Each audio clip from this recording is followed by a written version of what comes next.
donc à ce WebEx. Donc aujourd'hui, c'est essentiellement pour répondre à une demande, c'est qu'on avait fait un événement donc le 7 février à l'Intercontinental. Bon, malheureusement, vous n'avez pas pu vous joindre à nous pour ce petit déjeuner. Donc aujourd'hui, ce sera un petit déjeuner virtuel, donc croissant virtuel, mais j'espère qu'en tout cas, vous apprendrez plein de choses. Donc je vais profiter pour introduire également donc Laurent Maréchal, au fait, qui est la personne de McAfee qui va faire la présentation et qui est notamment, on va dire, l'architecte global pour la partie des solutions cloud chez McAfee. Et voilà, je ne vais pas m'éterniser, vous nous connaissez pour la plupart, enfin d'entre vous, vous nous connaissez bien au niveau e-secure, donc je vais laisser Laurent, en fait, démarrer et nous transmettre un petit peu toutes ces informations, ces choses sur la sécurisation des services cloud. Laurent, je te passe la main. Merci Nelson. Bonjour à tous. J'espère que vous m'entendez bien. Donc pour ma part, Laurent Maréchal, effectivement, je suis architecte sécurité sur la zone IMIA. Je suis basé à Paris. Aujourd'hui, on va parler d'une thématique qui est d'actualité, qui est la sécurisation des environnements cloud. Donc on verra un petit peu comment on définit ces environnements entre les infrastructures, les services publics, les services privés, qui impliquent forcément des contrôles spécifiques. Donc on verra comment tout ça s'organise au travers de nos solutions, Envision Cloud Security notamment. Alors, je vous invite, effectivement, le format est un petit peu particulier aujourd'hui. Je vous inviterai, si vous avez des questions ou s'il y a des incompréhensions par rapport à mes explications, de poser vos questions au travers l'interface chat du WebEx et on prendra le temps, 10 minutes, un quart d'heure, selon le volume de questions en fin de session afin de pouvoir y apporter une réponse. Donc, je vais introduire très rapidement, au travers d'un slide, la stratégie McAfee aujourd'hui, notamment par rapport à l'émergence des environnements cloud et une adoption de plus en plus importante faite par les entreprises. Alors, non seulement d'environnements qui sont très connus, tels qu'Office 365, Google Suite, donc tout ce on va dire le top 10, le top 15 des applications les plus utilisées, mais également des applications un petit peu moins utilisées, qu'on appelle dans le jargon les long tail applications, qui sont des applications métiers type Workday, type Concur pour la gestion des facturations. Donc ce sont autant de services qu'on va devoir traiter de manière à ne pas avoir de laisser trou dans la raquette, si je puis dire, par rapport à des points de sécurité visant ces infrastructures. Donc par rapport à l'émergence, par rapport à la volonté effectivement des clients d'aller vers les environnements cloud, on verra pourquoi, eh bien McAfee a fait l'acquisition fin 2017 de la société SkyEye, leader sur son secteur d'activité. D'ailleurs, pour la petite information, SkyEye à l'époque a travaillé avec le Gartner de manière à pouvoir définir de la meilleure des façons qu'est-ce qu'un KSB doit être et quels sont les points de contrôle à apporter par une solution de type KSB. Alors, je vous rappelle que l'acronyme, effectivement, veut dire Cloud Access Security Broker. Donc, l'idée finale était d'apporter, effectivement, des contrôles que j'appelle 360, d'accord, à la fois au niveau des périphériques et à la fois au niveau des environnements cloud, sans avoir une disruption, entre guillemets, des politiques par rapport à ces différents environnements. Donc les fondations, SkyEye a été fondé en 2012. Un des principaux actionnaires à l'époque était effectivement Salesforce. On a très tôt pensé à pouvoir permettre une meilleure visibilité par rapport aux usages cloud. Effectivement, c'est important et je pense que c'est une base essentielle. Sans visibilité, vous ne savez pas quels sont les contrôles à apporter. D'accord ? C'est un principe de logique qui va s'appliquer à tout programme de sécurité. Donc, avoir une visibilité quant aux usages cloud faits dans l'entreprise, qui permet de driver une meilleure gouvernance par rapport à ces usages et avoir un niveau de risque à un instant T et donc pouvoir programmer des projets de rémédiation, de résilience par rapport à ces niveaux de risque. Ensuite, nous sommes allés très tôt vers tout ce qu'on appelle le sanction IT. Alors sanction en anglais étant un faux ami, sanction étant les services que l'entreprise peut manager. Alors souhaite manager, mais surtout peut manager. Autrement dit, on va s'appuyer sur des API qui sont mises à disposition par les services cloud. Donc j'ai parlé tout à l'heure d'Office 365, ça va être le cas de Box, Dropbox, Slack, ServiceNow et d'autres services sur lesquels on va nous s'appuyer au travers des API. Autrement dit, nous allons effectuer des contrôles cloud vers cloud, d'accord? Donc ce que j'appelle des trafics east-west. Donc ces contrôles sont effectués directement en s'appuyant sur les services cloud. Un certain nombre de brevets, d'accord, très tôt, qui ont été déposés. Puis ensuite, nous sommes allés vers les plateformes IaaS. De plus en plus de clients s'aperçoivent effectivement, pour une question de réduction de coûts, d'agilité, d'élasticité, j'aime beaucoup le terme élasticité, qui est d'ailleurs repris beaucoup chez Amazon. Un certain nombre de produits commencent par Elastic quelque chose, Elasticsearch, Elastic. Donc, cette volonté de réduction de coûts va pouvoir être définie au travers de plateformes type IaaS. Donc on a cité AWS avec Amazon, mais également Azure. D'accord, on sait que Microsoft pousse de plus en plus cette offre et de plus en plus de clients, effectivement, aujourd'hui, adoptent ces plateformes IaaS en lieu et place ou en complément des data centers qu'ils pourraient utiliser.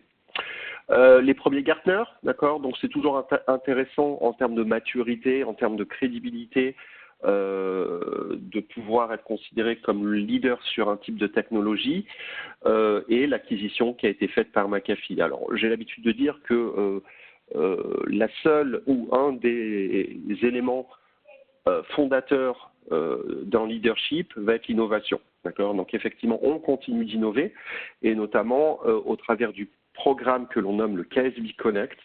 Alors le KSB Connect est très très important. Il a été lancé au RSA 2018, sachant que le RSA 2019 est en ce moment même. Donc un an d'existence sur ce programme qui permet de mettre à disposition des frameworks de développement, des frameworks d'interopérabilité avec les services cloud qui ne disposent pas d'API à ce jour. D'accord.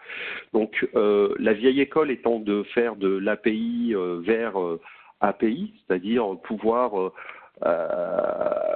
appeler un Facebook Workplace, appeler un GitHub en disant, ben voilà, vous n'avez pas d'API, est-ce que vous pourriez nous mettre à disposition cette API? C'était un petit peu compliqué parce que ça nécessitait des changements au niveau des services cloud, souvent.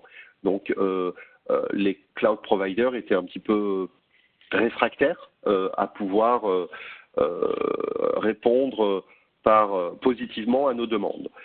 Donc on s'est dit autant faciliter, autant créer un standard qui n'existe pas de manière à pouvoir onboarder, comme on dit, de nouveaux services qui n'avaient pas d'API à l'époque. Donc je vous donne des exemples. GitHub, Ignite, Cisco Spark ou Facebook Workplace. D'accord, on en a d'autres, type Workday, type Okta, par exemple, qui est une solution de single sign-on dans le cloud.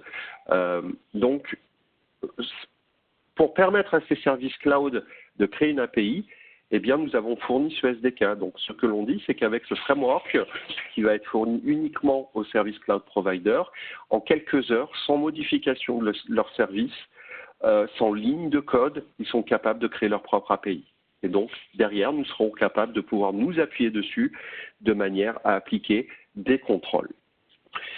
On va parler à présent des principaux challenges. Quand on pense cloud, quand on fait du cloud, quels sont aujourd'hui les challenges? Beaucoup d'entreprises que je rencontre me font part de leurs inquiétudes par rapport à la sécurité dans le cloud. Alors, la partie finance, la partie IT est plutôt moteur, la partie sécurité est plutôt un frein. Ce qui est une bonne chose, hein, ça nous permet de nous poser les bonnes questions.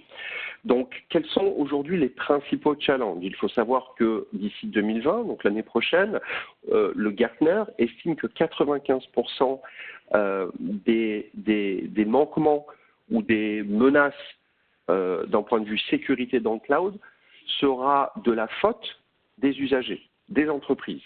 D'accord? Donc ça, c'est important. Ça veut dire qu'aujourd'hui, le cloud, en termes d'architecture, on peut le considérer comme quelque chose de sûr. Cependant, les usages que l'on fait par rapport à ces infrastructures, eh bien, emmènent de nouveaux risques. Donc, c'est clairement sur ces usages qu'il va falloir apporter des contrôles et certainement une meilleure visibilité sur l'ensemble des services cloud. Quand on parle cloud, effectivement, l'idée, pourquoi on va dans le cloud? Eh bien, de manière à pouvoir bénéficier d'un service, peu importe l'endroit d'où on se connecte, peu importe du type de périphérique que l'on utilise pour se connecter. D'accord? Ça peut être du bureau, ça peut être d'un Wi-Fi non sécurisé, d'un aéroport, depuis un iPad personnel. Donc, ce qui veut dire que ce type d'infrastructure, by design, va introduire de nouveaux risques quant aux menaces d'exfiltration des données d'entreprise et des données personnelles. D'accord? Donc, ça, c'est quelque chose qu'il va falloir gérer dans toutes nos politiques de contrôle cloud. Il faut une politique que l'on nomme data-centrique plutôt qu'une politique de type bastion, comme on avait l'habitude de connaître sur les 10-20 dernières années, avec des firewalls, des IPS, des antivirus. Enfin, on essayait de créer un bastion autour de l'entreprise. D'accord? Le cloud, ce n'est pas possible. Avec le cloud, ce n'est pas possible d'avoir ce modèle. Donc, il nous faut avoir un modèle plutôt data-centrique. Un modèle data-centrique et un modèle contextuel, c'est-à-dire en fonction de où je me connecte, en fonction du type de périphérique qui est utilisé, appliquer des contrôles plus ou moins restrictifs. D'accord? Si je me connecte là depuis le périphérique que j'utilise pour faire ma présentation, qui n'appartient pas aux assets McAfee, donc qui n'a pas les critères de conformité exigés par McAfee, eh bien, le risque par rapport à l'exfiltration, l'exploitation, le piratage de mon ordinateur impliquerait effectivement un vol d'informations peut-être appartenant à l'entreprise. Donc c'est important de gérer ces contextes d'usage par rapport au type de périphérique. Alors les trois éléments, hein, oui, qui sont essentiels et qui vont driver une volonté d'aller vers des environnements cloud, déjà la partie productivité. Effectivement, le cloud, on a l'habitude de dire, va augmenter la productivité parce que je suis capable de bénéficier d'un outil simplement via une connexion Internet. Oui, sauf que ça introduit des risques, d'accord? Il y a quelque chose qu'on appelle le shadow productivity, d'accord, qu'on va lier au shadow IT. Le shadow IT, c'est quoi? C'est l'usage de services cloud qui ne sont pas approuvés par l'entreprise, d'accord? Pourquoi? Parce que j'ai besoin effectivement d'un volume de stockage qui n'est pas fourni par l'entreprise, ou j'ai besoin d'avoir un outil qui va me permettre de convertir des fichiers PDF en format Word, qui sont soumis à licensing par Acrobat, qui est relativement cher, donc l'entreprise n'est pas forcément prête à investir là-dessus. Eh bien, les utilisateurs vont aller trouver un service sur Internet qui est capable, gratuitement, de convertir un fichier. Bon. Tous ces services-là, il va falloir les analyser, il va falloir avoir une visibilité permettant notamment de dire, peut-être pour une business unit, eh bien, il y a un outil qui manque, d'accord? Et au lieu de laisser les utilisateurs, eh bien, chercher par eux-mêmes l'outil qui correspond à leurs besoins, mais sans avoir le critère de risque dans un moteur dans leur réflexion, puisque c'est notre job à nous tous, eh bien, essayons d'analyser ces services-là, et en fonction de ces services-là, ça permettra de dire, voilà, aujourd'hui, il me manque un service pour telle business unit, et je vais essayer de choisir le service le plus approprié par rapport à mes exigences de sécurité. La partie agilité, la partie business transformation, donc effectivement, ces deux points sont plutôt liés au ROI, d'accord? Donc, clairement, shifter d'un modèle OPEX vers un modèle, d'un modèle CAPEX, donc d'acquisition vers un modèle d'OPEX, d'accord? Je consomme ce que j'ai besoin de consommer, donc je paye ce que j'ai uniquement consommé, ce qui me permet d'avoir une réduction de coûts. Donc ce sont vraiment les trois éléments qui vont être moteurs dans une décision pour chaque entreprise d'aller vers les environnements cloud. 87% des entreprises aujourd'hui utilisent ou autorisent des périphériques personnel, d'accord, à se connecter sur des environnements métiers, donc au travers de solutions MDM, BYOD, etc. Donc ce type de comportement, il va falloir le gérer. Je parlais tout à l'heure de contrôle contextuel, d'accord. Le contrôle contextuel va impliquer effectivement le service cloud, va impliquer quel est le type de données que je vais manipuler dans le service cloud, mais surtout va impliquer le point de connexion et le périphérique que j'utilise pour aller me connecter sur un Office 365, vers un Google Suite, vers un Salesforce, et j'en passe.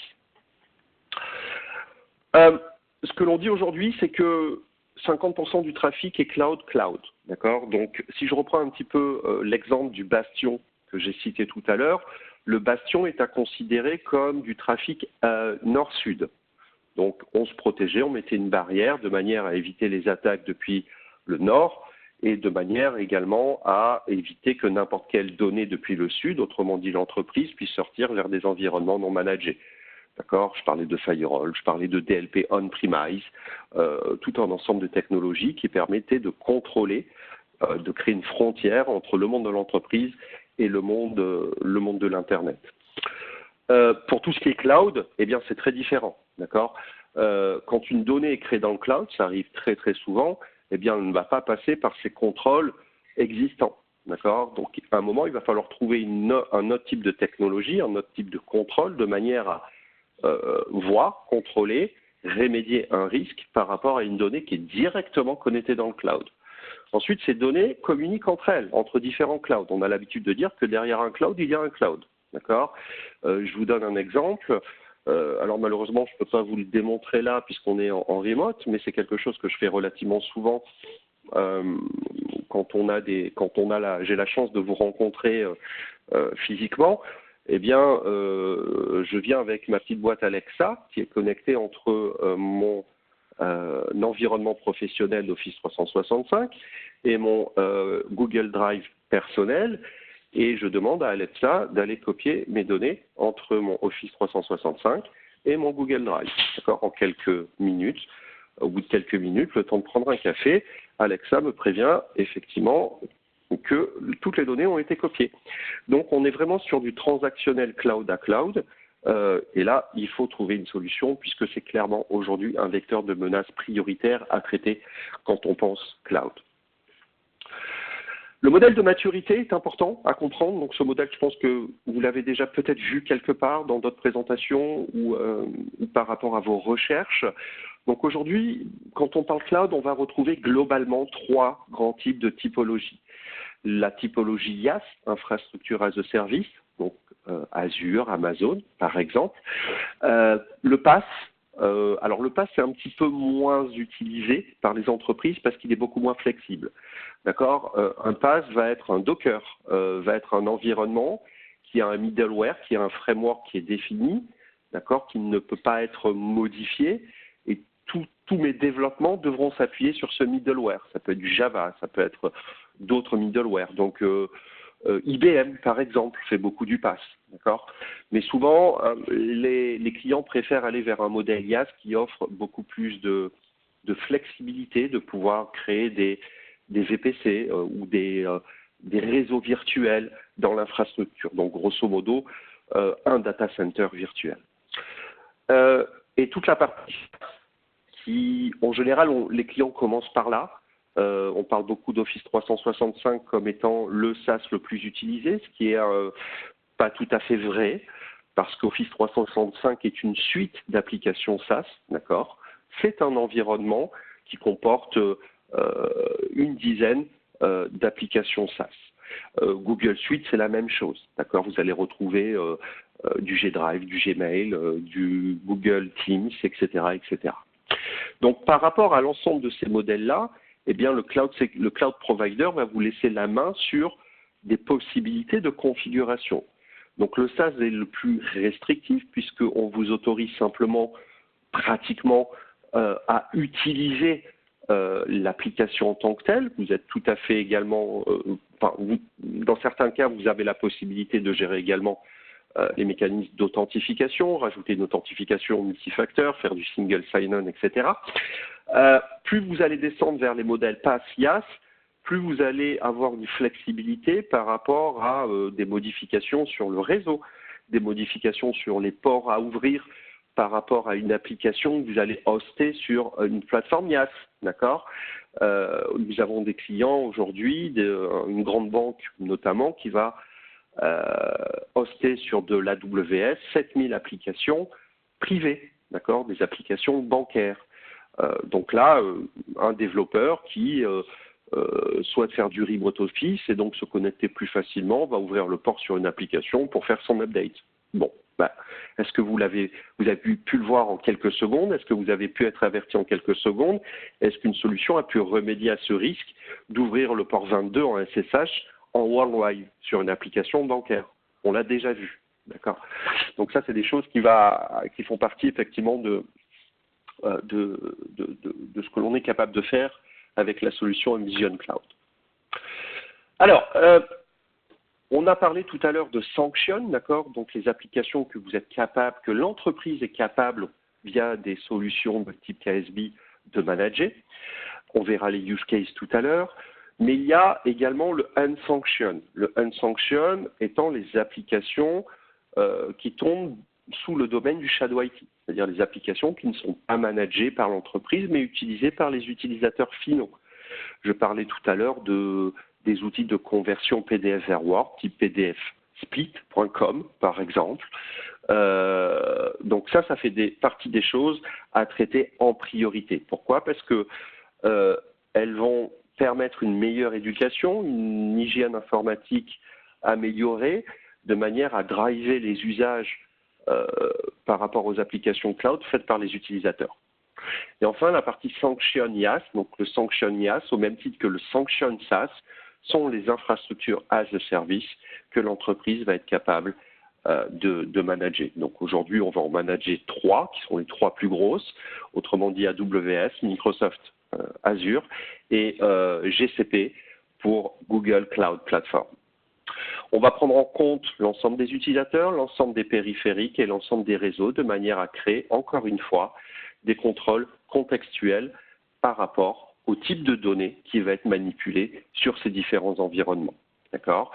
Donc les 4 grandes sections de use case vont être l'analyse du Shadow IT, va être le contrôle d'accès sur les environnements cloud contextuels, va être également l'analyse de l'activité utilisateur qui nous permettra d'en déceler des menaces. Donc à ce titre, nous avons pu mettre en évidence récemment il y a quelques mois, mais 2 grandes attaques mondiales. La première visant à l'exfiltration, au vol de comptes Office 365. Ce type d'attaque, si vous êtes intéressé par en savoir plus, s'appelle Knock, K-N-O-C-K, 2 fois. Et également sur AWS, une attaque visant à scanner ce qu'on appelle les S3 buckets, donc Simple Storage Services, qui sont, on va dire, des conteneurs de stockage de données mal configurés chez les clients pour AWS, et donc une attaque d'envergure mondiale qui s'appelle Ghostwriter en a découlé. Donc on a été capable d'avertir très tôt nos clients de ces attaques par rapport aux activités illicites que l'on a décelées via notre solution sur leur tenant AWS. Et enfin, la partie DLP, Data Loss Prevention, d'accord. Donc, éviter, par exemple, qu'une donnée confidentielle et ne devant pas sortir de l'entreprise, puisse être partagée dans le cloud par un utilisateur final vers un copain, un ami qui travaille à la concurrence parce qu'il lui a bien gentiment demandé, d'accord. Donc ça nous est arrivé à tous, d'accord, de stocker une donnée dans OneDrive, dans SharePoint Online, dans Dropbox, et de cliquer sur ce qu'on apprécie tous, qui s'appelle créer un lien de partage et envoyer le lien de partage par SMS, par email.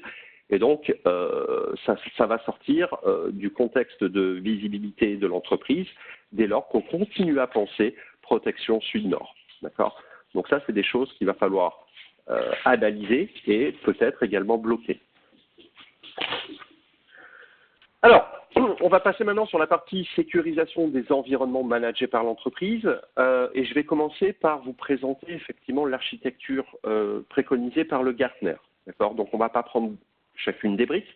Sur la partie Capability Category, vous allez retrouver l'ensemble des fonctionnalités exigées par une solution de type KSB. Et sur la partie horizontale, vous allez retrouver l'architecture permettant de permettant de réaliser les use cases. On va la diviser en deux, d'accord? On va diviser la première en deux sous-parties. La première sous-partie étant la partie Shadow IT, comment on le traite, d'accord? La partie Shadow IT va être traitée principalement, on le voit, par les proxys web. Alors, via les proxys web, d'accord? Donc, ce que j'appelle proxy, c'est les forward proxy, d'accord? Ou des proxys de type endpoint.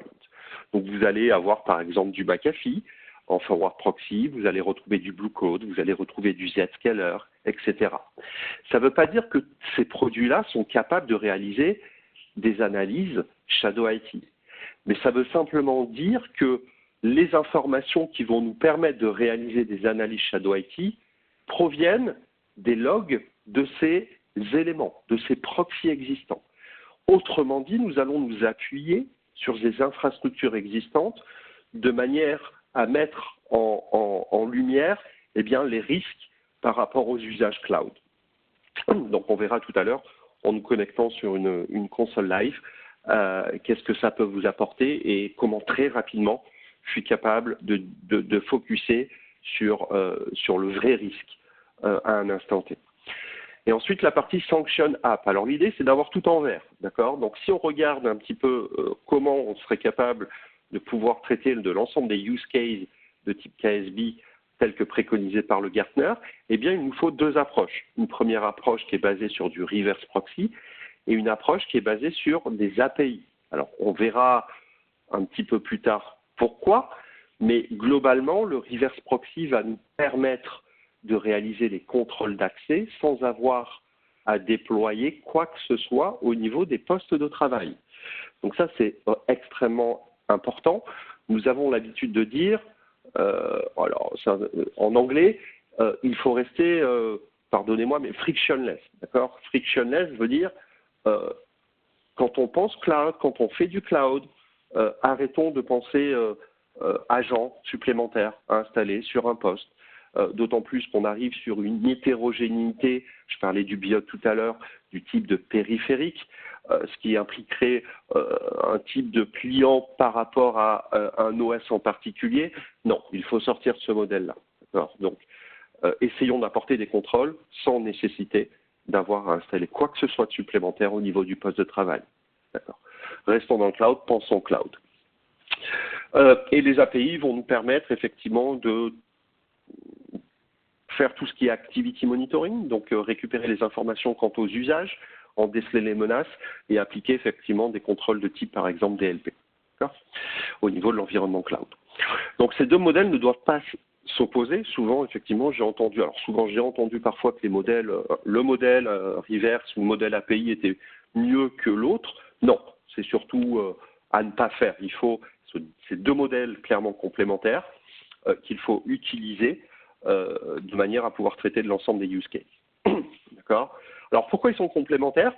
Eh bien, on s'aperçoit que l'API, par exemple, ne fait pas du temps réel. D'accord? Alors, l'API ne fait pas du temps réel de manière globale.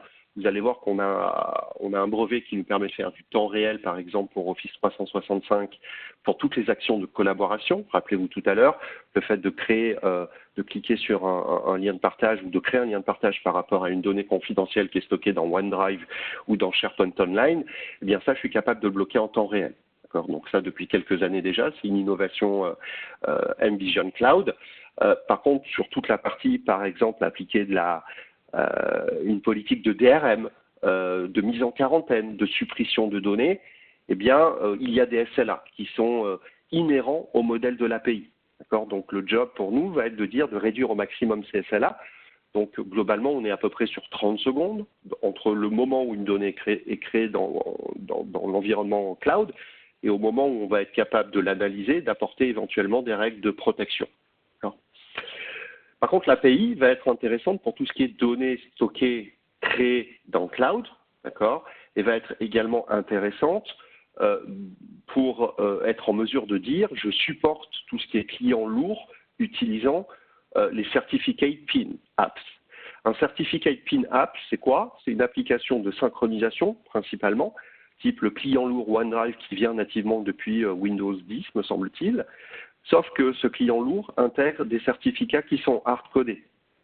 Ce qui veut dire que si vous êtes inline, vous faites de la proxification avec de l'inspection SSL, eh bien, ce client de synchronisation ne peut plus fonctionner, d'accord, puisque vous êtes en man in the middle au niveau de la transaction réseau. Donc, c'est pour ça également que Microsoft recommande de ne rien utiliser entre le flux qui vient du poste de travail et Office 365. Pas d'inspection. Et ça, c'est une recommandation forte de Microsoft. Donc, autrement dit, le modèle de forward proxy sur d'Office 365, si vous le mettez en place, vous êtes hors du domaine de supportabilité, hors du domaine de recommandation, pour être un petit peu plus politique, de Microsoft.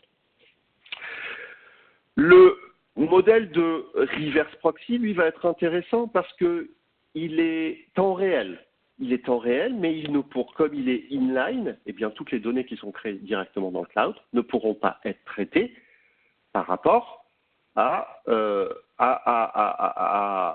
modèle-là. D'accord.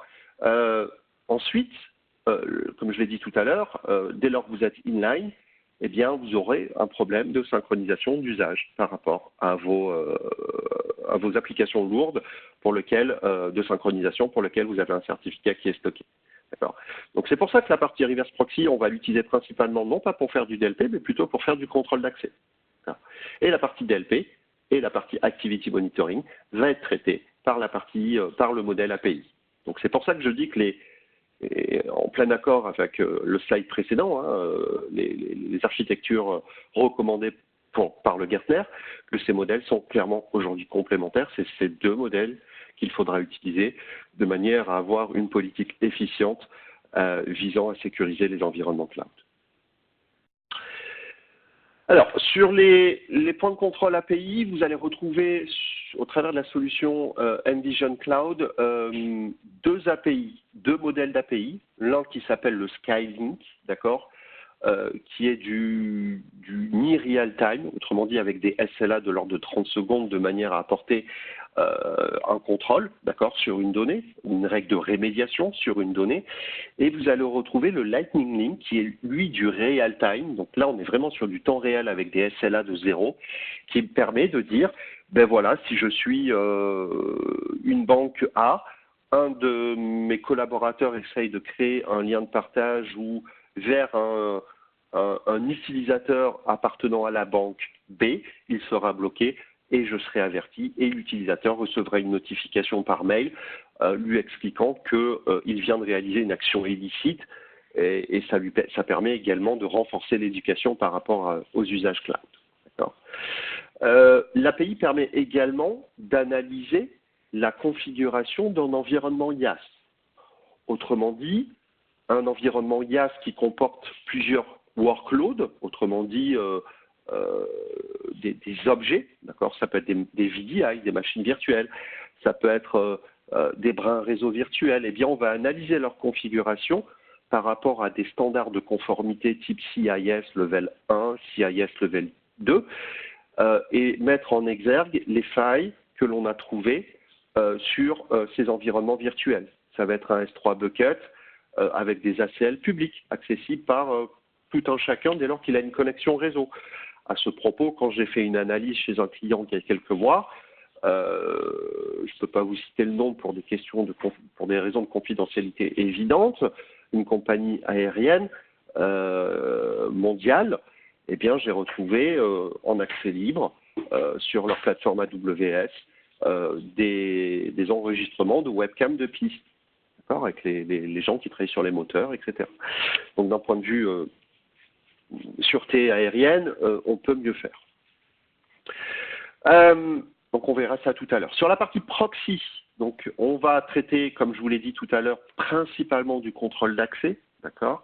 Alors on est capable de réaliser un certain nombre de use cases supplémentaires, tels que pouvoir appliquer par exemple du chiffrement pour tout ce qui est données structurées, donc Salesforce, ServiceNow par exemple, et également appliquer des règles de DRM ou de DLP pour tout ce qui est application privée, d'accord? Donc ce qu'on va appeler le Custom Apps, ou bien les applications qui n'ont pas d'API aujourd'hui.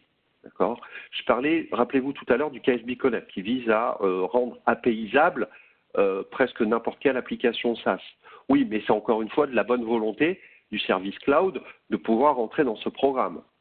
Vous allez retrouver un certain nombre de providers, Facebook en fait partie, qui ont accepté parce qu'ils voyaient un intérêt clairement et un différenciateur compétitif en disant, ben voilà, Facebook Workplace aujourd'hui peut être sécurisé avec des solutions comme McAfee, donc c'est peut-être mieux d'utiliser Facebook Workplace qu'un autre réseau social professionnel dans d'entreprise, qui lui ne pourrait pas être sécurisé, donc c'est clairement un avantage compétitif pour eux. Par contre, il y en a certains effectivement qui vont dire, bah j'ai peut-être pas le temps, j'ai peut-être pas la ressource, j'ai peut-être pas l'envie, d'accord. Donc à ce moment-là, on va utiliser le modèle de reverse proxy, de manière à apprendre les fonctions du service cloud et donc pouvoir apporter à minima des contrôles inline. Et enfin, la partie email gateway. Alors aujourd'hui, on va supporter Exchange Online et on va supporter Gmail de manière à utiliser notre reverse proxy comme un SMTP proxy. Autrement dit, dès lors qu'un mail va être envoyé, il va être rerouté vers votre reverse proxy mVision Cloud de manière à l'analyser. On va renvoyer un header au niveau du MTA de Exchange Online ou bien de Google. Et en fonction de la valeur de ce MTA, eh bien, Microsoft ou Google interdira ou autorisera l'envoi de l'email. D'accord. Encore une fois, sans agent à installer au niveau des postes de travail ou des périphériques mobiles. La partie Shadow IT. D'accord. Donc la partie Shadow IT, rappelez-vous tout à l'heure sur les architectures préconisées par le Gartner, ce n'est pas de la capacité des proxys existants. Par contre, on s'appuie sur les logs qui sont fournis par ces proxys. Donc aujourd'hui, on va ingérer les logs de n'importe quel proxy ou firewall. D'accord. Alors, d'un point de vue qualitatif, on préfère le proxy, qui donne beaucoup plus d'informations.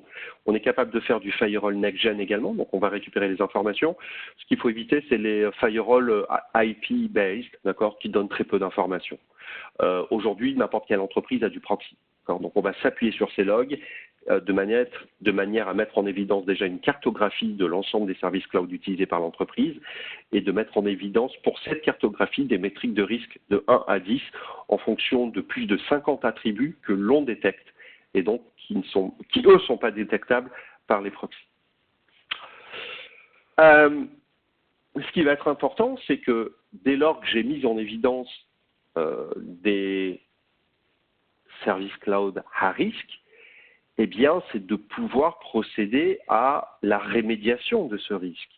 Autrement dit, dynamiquement, je suis capable de pousser la liste des URL par rapport aux services cloud qu'il ne faut pas utiliser dans l'entreprise vers les proxys, de manière à se dire, la prochaine fois que l'utilisateur se connecte sur pdspeed.com, etc., eh bien, il aura soit ce qu'on appelle une coaching page, autrement dit, un message qui va l'inviter à plutôt utiliser un service d'entreprise, parce que s'il continue à utiliser ce service-là, eh bien, c'est un risque à la fois pour l'entreprise et à la fois pour ses données personnelles, ou vous pouvez être beaucoup plus restrictif en mettant en place une règle de blocage. Alors, par expérience, je suis contre les règles de blocage.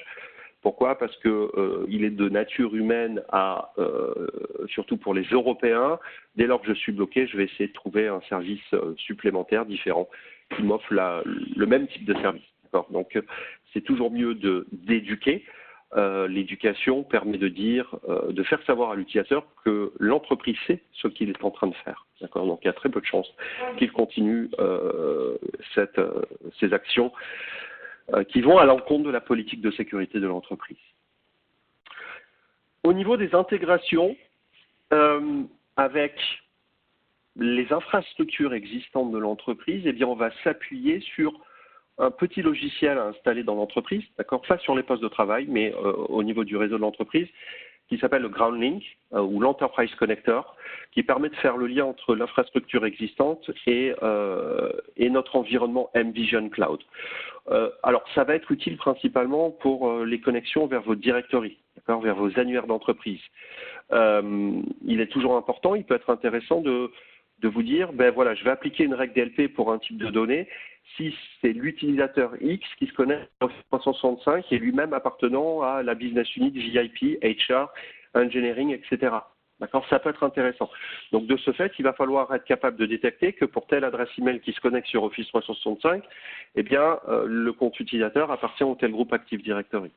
Ce qui va être également intéressant, ça va être toute la partie intégration vers du SIEM. L'Enterprise Connector, lui, fait office de client SIEM, de client syslog, pardon, permettant de s'intégrer vers du SIEM. Ça veut dire que toutes les anomalies, toutes les menaces, toutes détectées par notre environnement peuvent être envoyées dynamiquement vers un SIEM, et donc d'un point de vue SecOps, ça va être intéressant, d'accord, puisque vous allez retrouver les menaces de vos environnements liés à vos environnements cloud qui vont être traités par vos SIEM existants, d'accord. Donc que ce soit du McAfee OSM, que ce soit du Splunk, du QRadar IBM, on est capable de traiter sur un format LIF, donc qui est standard. C'est l'ensemble de ces SIEM-là. Et enfin, on est capable également de pouvoir s'intégrer à des KMS d'entreprise, donc des Key Management Services, de manière à pouvoir dire toutes mes données structurées dans Salesforce ou ServiceNow vont être chiffrées. Par contre, la clé de chiffrement reste chez moi, n'est pas dans le cloud. D'accord ? Donc, on s'intègre avec le protocole KMIP, qui est un protocole standard, de manière à utiliser une clé AES qui est stockée dans un KMS d'entreprise. Les use cases. Donc, rappelez-vous, en introduction, je parlais de 4 sections majeures de use case, qui sont la visibilité, la protection contre la menace, compliance data security. Donc là, vous allez retrouver sur la partie de droite l'ensemble des use cases qui sont réalisables. D'accord ? Donc, on va visibilité à la fois sur la partie Shadow IT, découverte des services cloud utilisés par l'entreprise, mais également sur la partie Sanction Services, donc Office 365 par exemple, ou Sanction IaaS, AWS par exemple, faire du monitoring de l'ensemble des activités de manière à en déceler des menaces. D'accord ? Ces menaces, justement, c'est le point numéro 2, vont être traitées sur un modèle UBA, donc User Based Analytics, qui comporte à la fois du Big Data Analytics couplé à de l'intelligence artificielle. D'accord ? Pour tout ce qui est repository de données, OneDrive, SharePoint Online, on va retrouver une brique anti-malware, d'accord, qui est basée sur GTI, Global Threat Intelligence, donc qui est la base mondiale McAfee, qui va être interconnectée au travers de notre solution mVision Cloud. Ça veut dire que dès lors que j'ai un fichier qui va être mis dans OneDrive, mVision Cloud, la brique ASB, va le poler et va analyser son hash de manière à le comparer à la base mondiale et dire, ben là, il y a un malware, il y a un 0D, c'est un APT par exemple, et donc procéder à sa suppression automatiquement au niveau de l'environnement cloud. La partie compliancy permettra comme son nom l'indique, d'apporter des règles vis-à-vis de la régulation ou vis-à-vis des règles de gouvernance en vigueur chez vous. Si vous êtes une banque, vous allez être soumis à du PCI DSS, donc un numéro de carte bleue en clair dans Office 365, ça ne doit pas exister. D'accord ? Ça fera l'objet de ma démo d'ailleurs tout à l'heure. Ainsi que la partie collaboration contrôle. Donc effectivement, c'est une notion de gouvernance basique de dire ma protection, mon patrimoine informationnel, je souhaite le protéger. D'accord ? Et donc, de ce fait-là, je n'ai pas forcément envie que les données les plus critiques de l'entreprise aillent se retrouver à la concurrence. Ce qui revient à parler de la partie data security, donc on parlait tout à l'heure de contrôle, de règles de rémédiation. Donc ces rémédiations font appel à du chiffrement, font appel à de la suppression de données, de la mise en quarantaine de données, font appel également à l'intégration avec des politiques de DRM, type par exemple Microsoft AIP, Azure Information Protection. Et également tout ce qui est sécurité des données dans le IaaS. Rappelez-vous tout à l'heure, je parlais de données qui peuvent être stockées dans des S3 buckets AWS. L'équivalent chez Microsoft s'appelle du blow storage. Il faut être en mesure de scanner les données qui sont dans tous les S3 buckets ou tous les blow storage afin d'identifier la présence et la non-conformité potentielle de ce type de données quant à leur stockage sur ce type d'environnement. Donc la partie innovation, elle revient. Alors je vais reparler un petit peu de la partie KSB Connect, d'accord, et notamment de comment on est capable de permettre à un cloud provider de construire, de builder sa propre API de manière à ensuite l'utiliser de manière pour apporter des contrôles et une visibilité sur les usages. D'accord. Donc c'est un toolkit qui n'est pas fourni aux clients finaux mais au service cloud. Donc si vous avez un service aujourd'hui qui est utilisé par l'entreprise mais qui n'est pas manageable parce qu'il n'y a pas d'API, eh bien on peut travailler avec vous en collaboration avec le service cloud de manière à leur fournir cet API connector et en quelques heures, ils sont capables de créer leur propre API. On estime, donc ce programme est né courant 2018, sur un an, on estime être en mesure de supporter aujourd'hui 250, donc c'était fin 2018, 250 services cloud, alors que début 2018, le programme n'existait pas encore, et on était, comme tous les autres services, les fournisseurs de KSB, on était capable de supporter quelques dizaines de services. D'accord. Donc là, clairement aujourd'hui, ce programme est clairement une innovation qui est adoptée par de plus en plus de services cloud qui nous permettra de supporter, de continuer à supporter de plus en plus de services professionnels utilisés dans l'entreprise. Voici quelques exemples. Donc sur la partie de droite, vous allez retrouver des noms qui ne vous parlent peut-être pas, d'autres qui vous parlent beaucoup plus. Je parlais de Facebook, je parlais de GitHub, Cisco, DocuSign, SuccessFactors, Jive, qui sont autant de services professionnels qui ne font pas partie du top 10, top 15 des applications cloud les plus utilisées, mais qu'il faut néanmoins traiter dès lors qu'elles sont utilisées par une entreprise.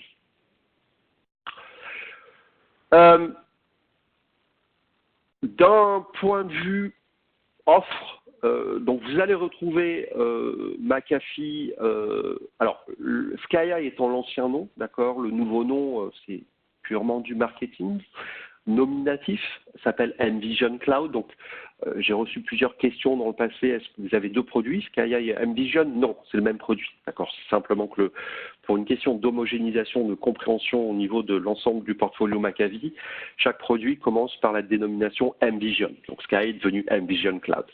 Foreshadow IT permettant une meilleure gouvernance des usages cloud, donc visibilité et rémédiation au risque du shadow. Toute la partie sanction SaaS, d'accord, incluant le KSB Connect. Donc ce sont toutes les applications qu'on va être capable de manager sur un modèle d'API et de reverse proxy. Rappelez-vous, il faut conjuguer les deux pour permettre de satisfaire l'ensemble des use cases, et toute la partie ensuite McAfee Envision Cloud pour IaaS et PaaS. D'accord. Donc ce sont vraiment les trois types d'offres que l'on va être capable de pouvoir promouvoir auprès de nos clients.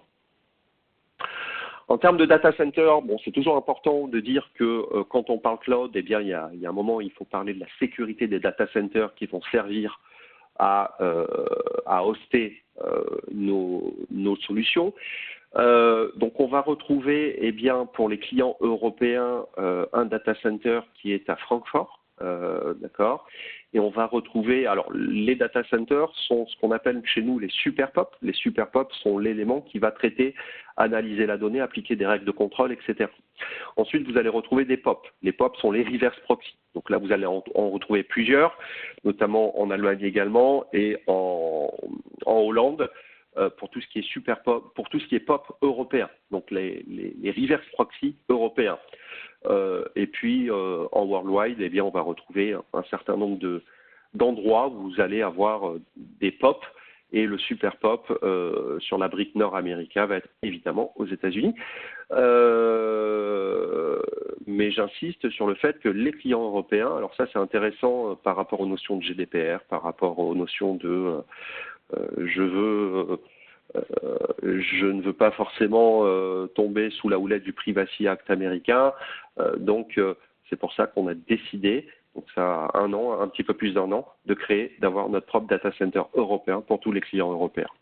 En termes de certification, donc on satisfait à l'ensemble des certifications les plus exigeantes par rapport aux fournisseurs de services cloud, notamment le 27018, 27001 Risk Management. Donc ça c'est important. Toute la partie FedRAMP, c'est plutôt des régulations américaines comme le Privacy Shield ou le Certified, le CISA. D'accord. Donc ce qui va être intéressant pour nous Européens, c'est plutôt l'ISO 27001, 27018. En termes de différenciateurs technologiques vis-à-vis de la concurrence, alors je ne suis pas forcément un grand fan de parler de la concurrence. Par contre, vous donner quelques métriques.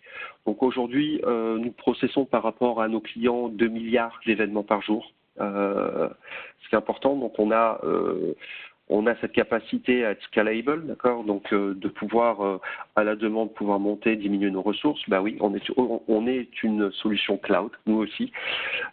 Frictionless, ça c'est le point le plus important pour moi, d'accord. C'est-à-dire qu'il n'y a pas de nouvel agent à devoir installer sur les postes de travail. Il n'y a pas d'incompatibilité potentielle par rapport à du proxy que vous pourriez avoir. Je sais que certains, effectivement, nécessitent d'installer un agent sur les postes de travail de manière à bypasser les règles de proxy actuelles et donc utiliser soit du VPN, soit des proxys supplémentaires afin d'envoyer vers des data centers tous les flux qui sont utilisés sur un poste de travail. Oui, ça marche, mais vous ne pouvez pas traiter du contrôle d'accès, d'accord, avec ce type de choses-là. Vous ne pouvez pas également traiter contrôle d'accès sur les postes non managés par l'entreprise. Et vous créez une dépendance par rapport à l'écosystème. Donc ça, c'est des choses que l'on veut éviter quand on parle cloud. Avant de partir sur un certain nombre de use cases, ce que je vous propose, c'est de prendre 5 à 10 minutes de manière à me laisser regarder si des questions ont été posées. Alors,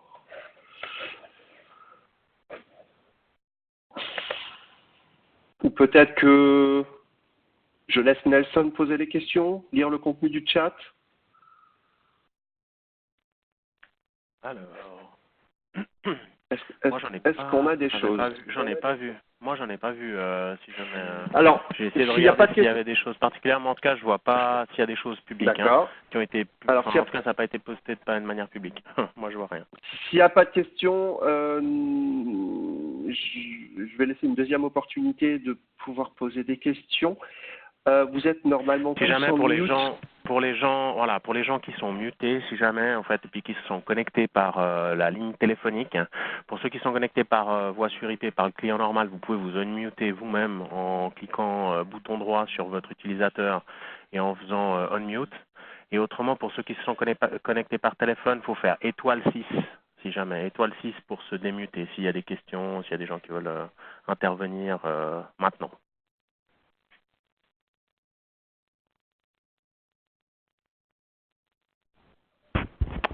Oui, bonjour, Karim Krishan.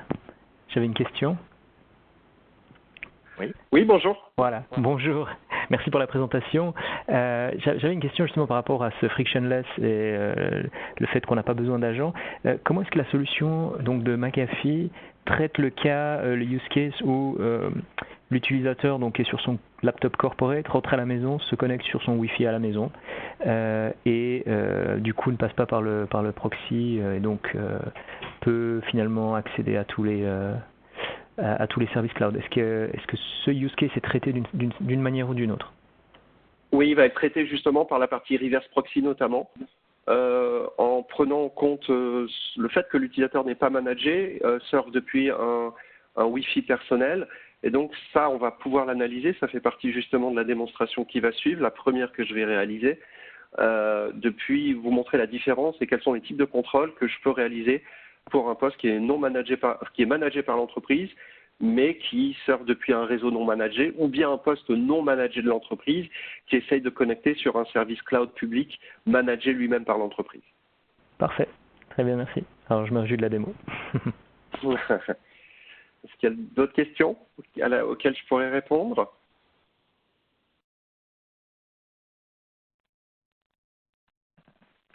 Pas de questions, tout le monde attend avec impatience les démonstrations. Ouais. Ce que je te propose, Laurent, on enchaîne en fait sur effectivement peut-être sur les démos et enfin si on arrive à se garder peut-être peut-être 5 ou 10 minutes à la toute fin. Je sais qu'il y a pas mal de gens qui vont être impatients d'aller manger, donc juste pas trop empiéter, on va dire après. Oui, non, je serai. Donc on va essayer d'être efficace. on va être dans les temps. Alors ce que je vous propose déjà, c'est de commencer par la partie Shadow IT, d'accord? Donc on va se connecter sur une console d'administration, sur mon tenant, d'accord, sur le tenant que j'utilise pour mes démonstrations. Donc l'application mVision Cloud est une application publique. Dès lors que je me connecte, j'arrive sur ce qu'on appelle la landing page, qui va me donner un certain nombre d'éléments sur les incidents qui ont été détectés. Donc je vais faire la passe sur l'ensemble de l'explication par rapport à ces câbles. Par contre, on va regarder, par exemple, faisons un point sur les services cloud utilisés par l'entreprise. D'accord? Donc, je peux définir des filtres. Et là, je vois que j'ai 104 services cloud utilisés. Alors, 104 qui est très peu. Hein. Quand on a l'habitude de faire une analyse Shadow IT dans une entreprise, un grand compte, ça tourne c'est plusieurs milliers. D'accord, en général qu'on trouve. Donc là, typiquement, si je souhaite, par exemple, voir quelles sont les solutions de type cloud storage qui sont utilisées, eh bien, il y a ce qu'on appelle l'Omnibar, d'accord, qui est indexé par rapport à des notions de recherche. Donc, il me suffit simplement de taper cloud storage. Voilà, en service catégorie. Là, je vais en avoir 22, d'accord, que je vais catégoriser par type de risque. Donc là, les risques, voilà, j'en ai 2 qui sont à 8, qui sont Drop Me Files et Up to Box. Donc si je prends le premier, par exemple, ça peut être intéressant de voir comment j'ai réussi à calculer ce métrique-là. Donc je vais retrouver en résumé ce qui est plutôt positif et ce qui est plutôt négatif. Je vais également voir où est le data center. Donc pour ce service, il est à Moscou. Et je vais retrouver également les métriques de risque, les différents métriques de risque qui ont été utilisées pour réaliser ce calcul. D'accord? Donc, si on regarde par exemple la partie multi-tenancy, on s'aperçoit que ce service-là n'est pas multi-tenante. Donc, je vais appliquer un score. Pour la partie multi-tenancy, on est sur un score de 70. D'accord? Ce score de 70, plus il est haut, alors grosso modo, le score plus est haut, plus le risque est important. Vous n'allez pas pouvoir modifier ce score, mais vous allez pouvoir modifier la pondération de ce risque-là. D'accord? Donc, c'est ce qu'on appelle de la gouvernance par rapport à votre secteur d'activité. Je vais retrouver 5 sections. Donc, la partie data, on va retrouver la partie user. Est-ce que ce service supporte l'authentification multifacteur? Non. Métrique à 80 pour un attribut de 23%, un poids de 23%. Est-ce que ce service supporte la fédération d'identité au travers de quelle brique? Non. Donc, pareil, un score de 80 sur lequel je pondère 23%. On va analyser les notions de sécurité par rapport au service lui-même. D'accord? Est-ce qu'il y a une publication de vulnérabilité connue sur ce service-là? Est-ce que ce service, on a identifié des fuites d'informations? D'accord? Breach Identify of Service. Tiens, c'est marrant. Ça me fait penser à quelque chose. Quel est le service, un des services les plus connus au monde, pour lequel on aurait dû, on devrait identifier qu'il y a eu une fuite d'informations dans l'année. Parce que certains peuvent me l'écrire ou prendre la parole. Moi, j'en ai un gros en tête. D'accord?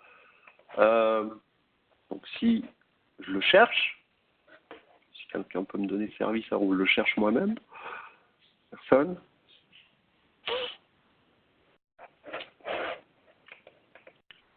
Eh bien, je vais essayer de taper Facebook. Facebook a un risque médium de 5. Si je regarde Facebook, au niveau du risque, on était sur les services.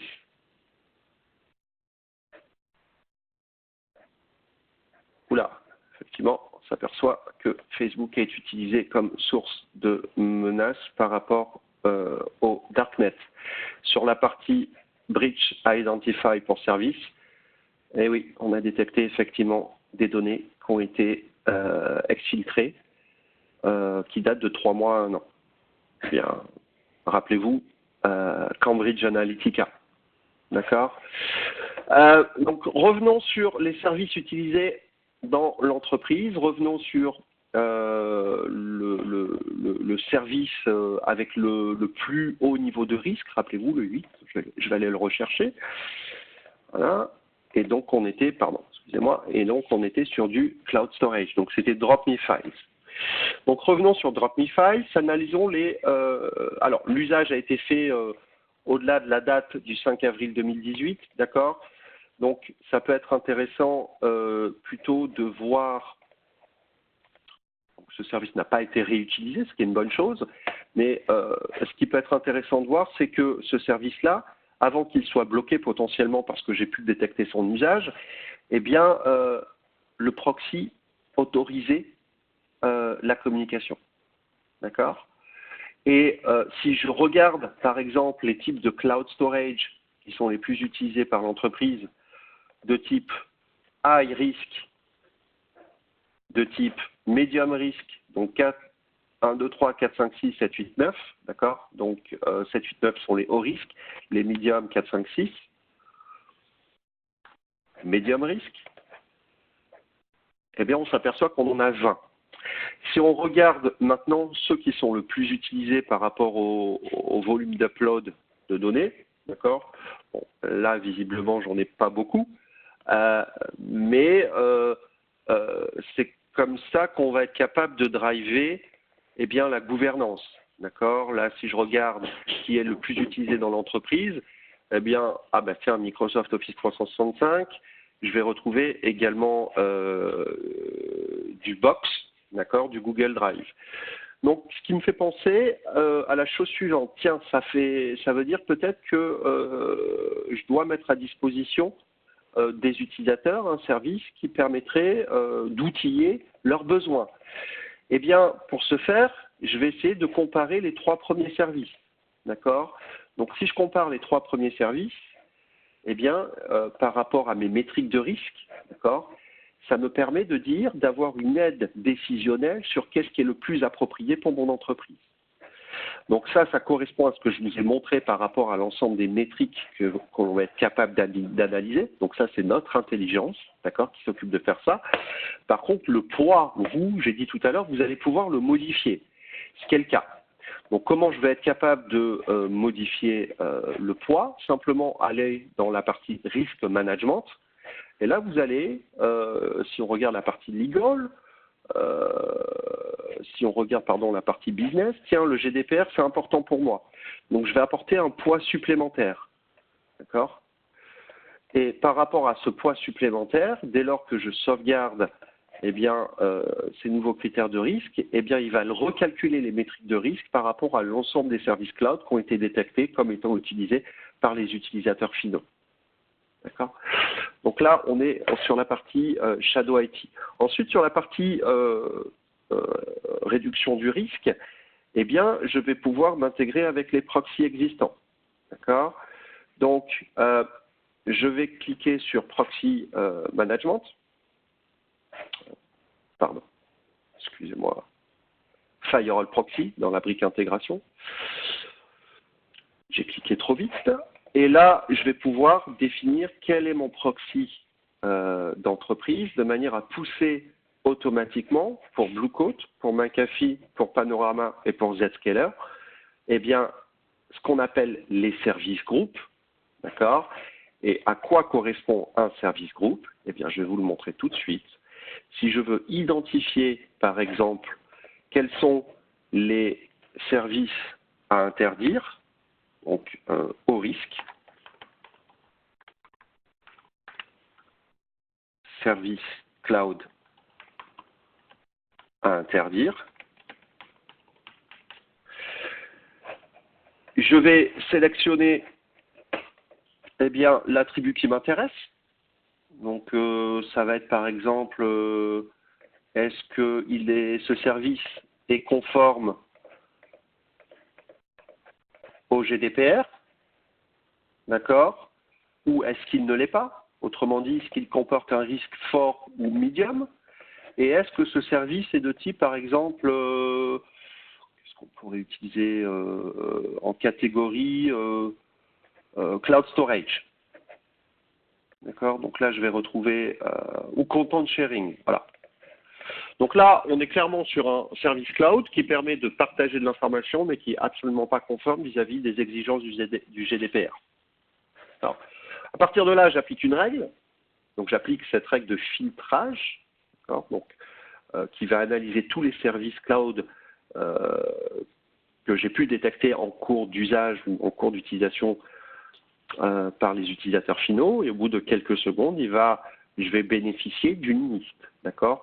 Et ce sont toutes les URL qui correspondent à la liste de ce service cloud que je vais pouvoir pousser dynamiquement au niveau de mes forward proxy afin de dire la prochaine fois que l'utilisateur se connecte sur cet environnement cloud non autorisé, eh bien, il sera soit bloqué ou soit il aura une page qui l'invite à plutôt utiliser Office 365, Google Suite ou un autre service cloud approuvé par l'entreprise. Donc voici la liste des services qui ont été détectés. D'accord? Donc là, on est sur la partie Shadow IT. Maintenant, je vais donner une réponse sous forme de démonstration par rapport à la question qui m'a été posée, en simulant le fait que je me connecte sur mon compte Office 365 d'entreprise.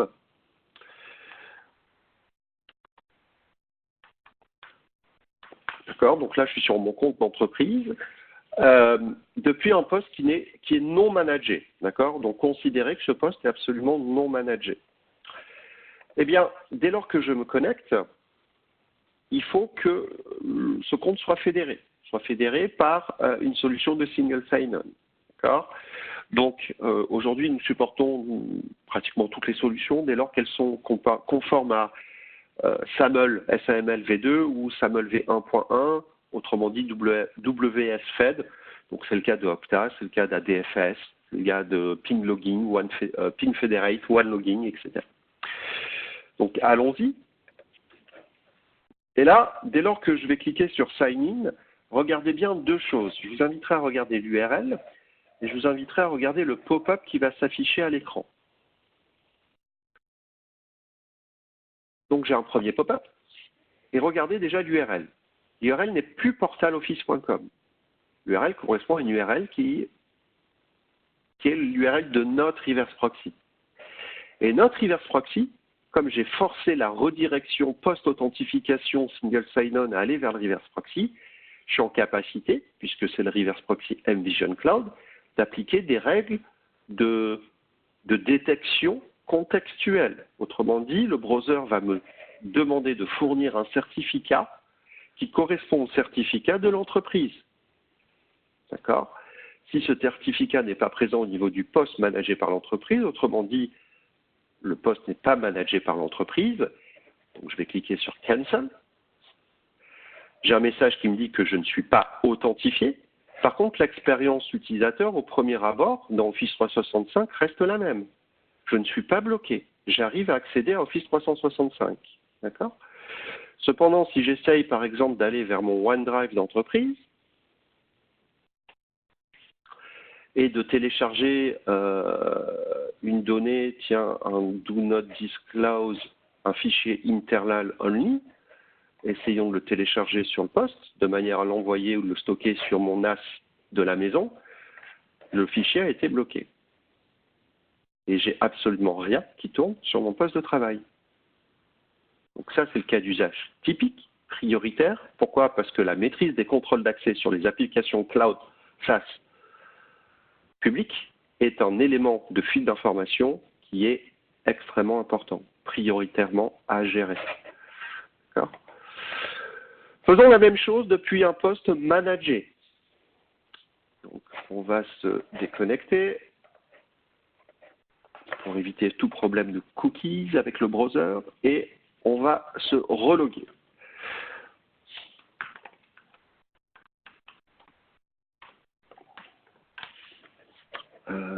Oh, il y a un N de trop. Allons-y. Cette fois-ci, vous avez compris ce que je souhaite faire. Au lieu de refuser la présentation de mon certificat, je vais accepter le fait que le browser puisse proposer ce certificat. Et de ce fait-là, je ne suis plus en inline. J'ai stoppé la communication via le reverse proxy. Autrement dit, il n'y a plus que l'API qui va gérer la sécurité sur mon compte Office 365. Pourquoi? Parce que je suis depuis un poste qui est managé.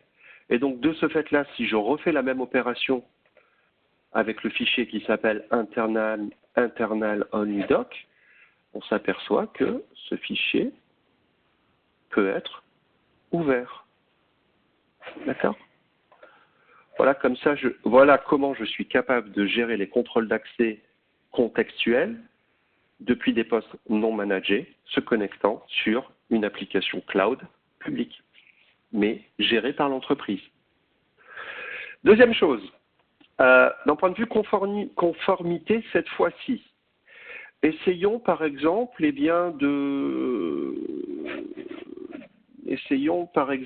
d'aller mettre... Laurent, tu m'entends? Oui.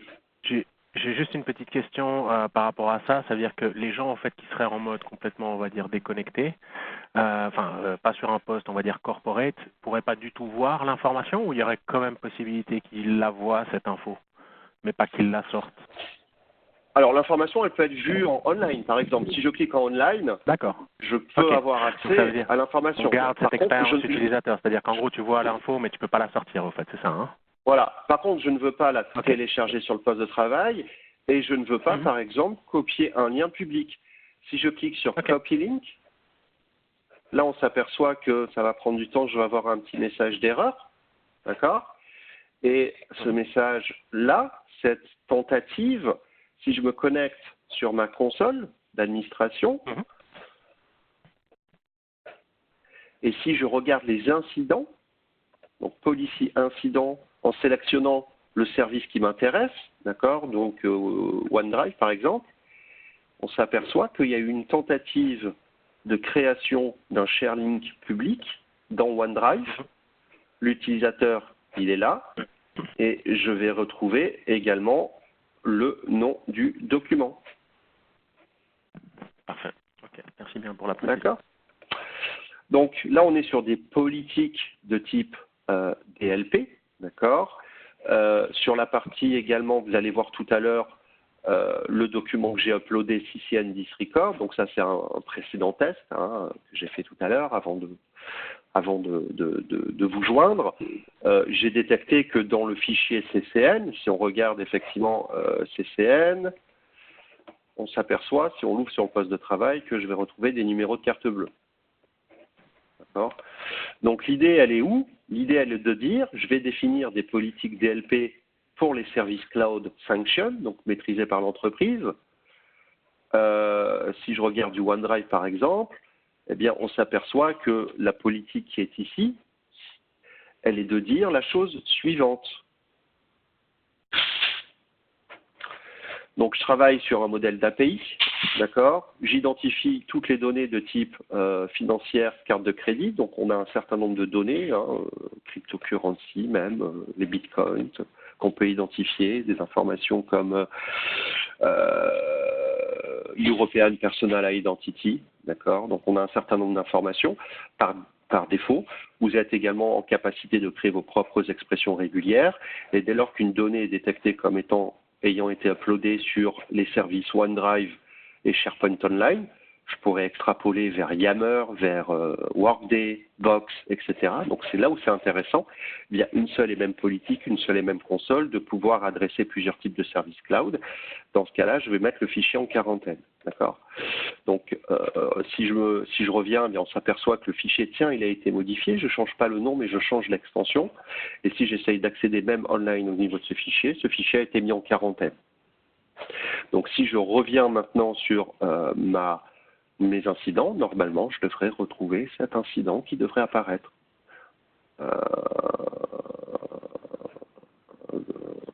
C'était celui-ci, je vois 10h48. Effectivement, c'est celui-là. Il avait été créé. C'était le précédent à 8h48 pour lequel j'avais fait le test. Donc l'incident est arrivé très rapidement. Donc là, on est sur la partie DLP, contrôle d'accès pour Office 365. Maintenant, sur la partie IaaS, pour les gens qui sont peut-être intéressés sur AWS, par exemple, on a la même chose sous Azure. Eh bien, via mon tableau de bord, très rapidement, je suis capable d'analyser l'ensemble des ressources sur mes plateformes AWS et d'analyser ce qui n'est pas conforme. Donc là, j'ai beaucoup de non-conformités, d'accord. Je peux filtrer par catégorie, réseau, storage, compute. Si je regarde par exemple un S3 bucket, tiens, celui-là qui est sur la région AWS London, eh bien, on s'aperçoit que ce S3 bucket il n'est pas chiffré, d'accord. Et il y a un incident. Si je veux plus de détails sur cet incident, j'ai le lien de l'incident, d'accord. Et là, je vais retrouver effectivement les détails de l'incident, les détails du nom du bucket, donc qui s'appelle unencrypted-shk, et ce que l'on préconise pour remédier. La nouveauté, c'est qu'on peut faire de la rémédiation automatisée. D'accord ?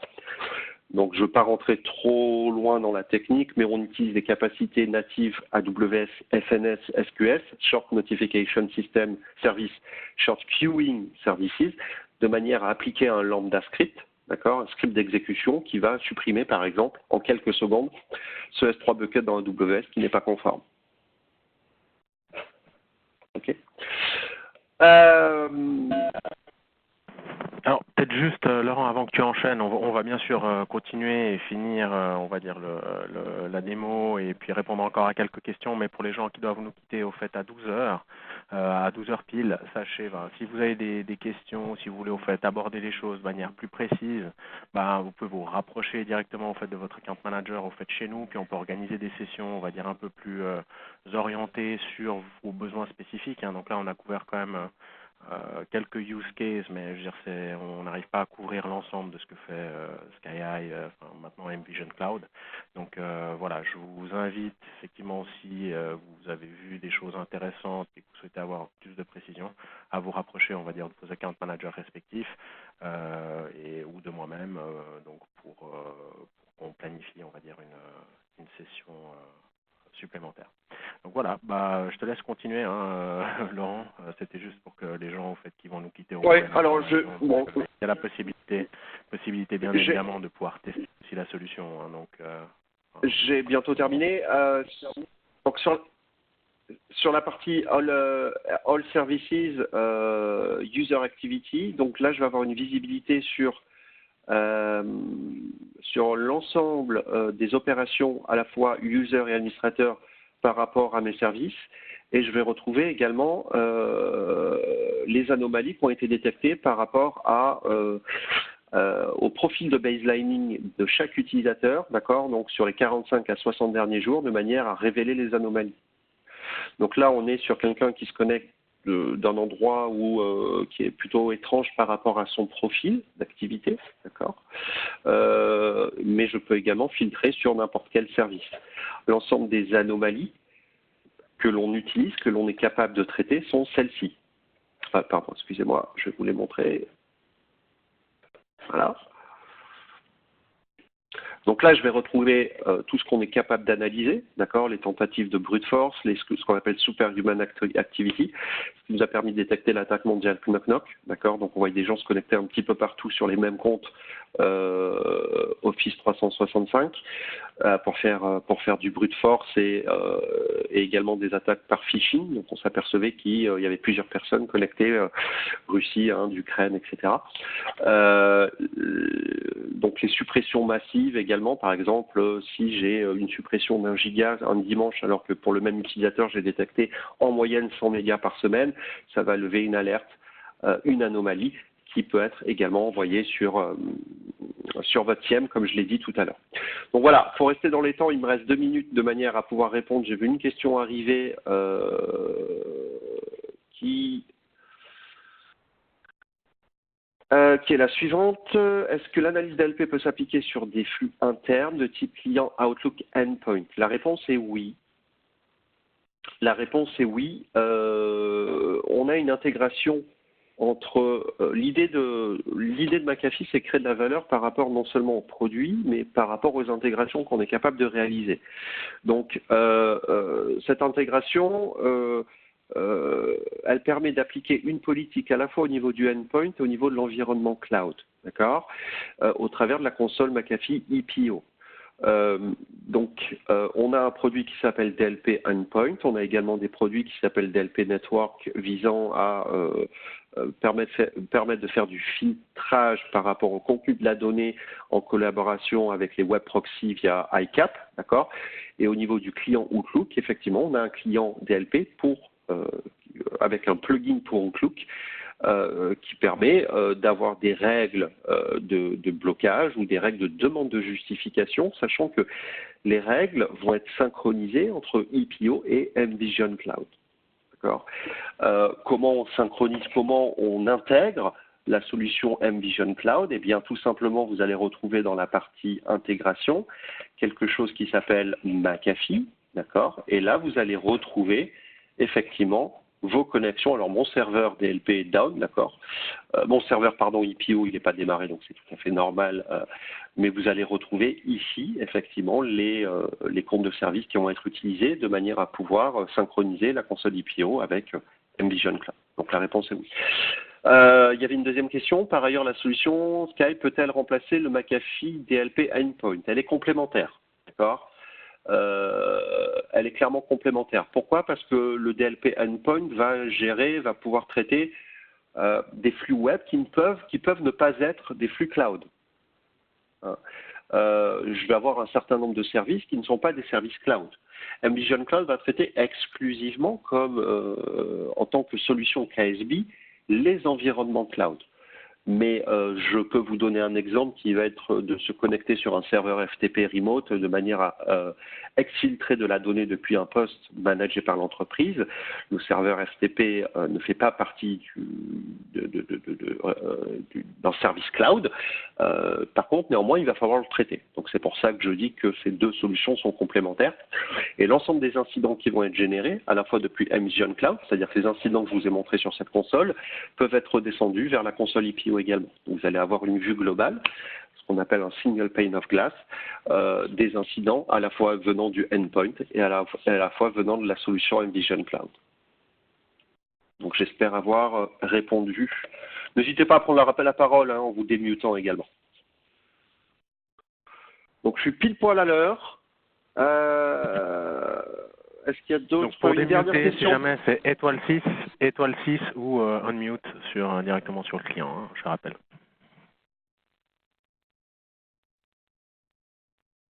Peut-être une dernière question avant que tout le monde puisse se restaurer. Pas de dernière question? Personne?